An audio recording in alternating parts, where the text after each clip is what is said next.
Wala rin po kasi akong sahod. Pero bigyan kita ng konti. At least, ano, wait lang.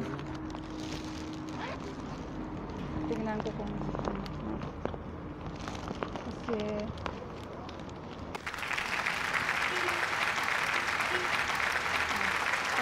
Okay na po ito, Okay na ma'am. po. Maraming salamat po, ma'am. Maraming tulong na po ito, Sige. ma'am. God bless po. okay lang. Ang importante sana makauwi ka na rin. Ayan na po, ma'am. Thank you po, ma'am. Maraming tulong po ito, ma'am. Okay lang, kuya. Sige. Bye-bye, kuya. Ayun. Nakasalubong ako ng isang kababayan natin dito na walang sahod. Eh, naghihingi ng tulong na kahit kunti. Kaya syempre, bilang isang Pilipino rin, kahit wala bibigyan. Ganun naman tayo. Ano na? Andito na naman kami.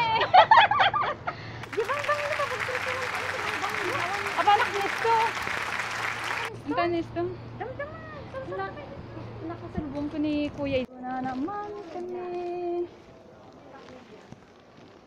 Dito kami sa peak. Maganda nga yan. Ay, magkano to? Ay, 15.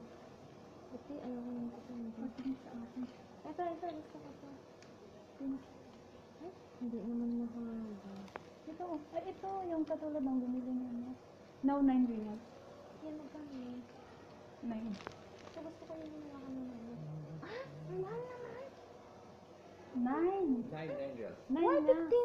before that. Oh. But after But discount now, 9 9. angels. Nag-save na sila. But now I have discounted price, that's why 9 angels. Before that one 15 angels. Peak. Kung gusto niya lang magagandang medyas, andito lang. Totoo, maganda ito. Pati rin ako, butay ko ang ganito. Yung shoes ko nga, pick ko, binili mo. There is pictures also I have put that one. The one is Where? Saan yan? This one? No, that's one. Ah, this one. Ah, manipis. Manipis ko. Baka nga ano. This one, 11? But that's long. Ayan, mas There is a long one, mahaba. but that colorful I have that also 9 angels. Yeah. Dito kami sa Manila. Ah, bibilhan ko ang anak ko sa That's also 9 angels. mga shoes.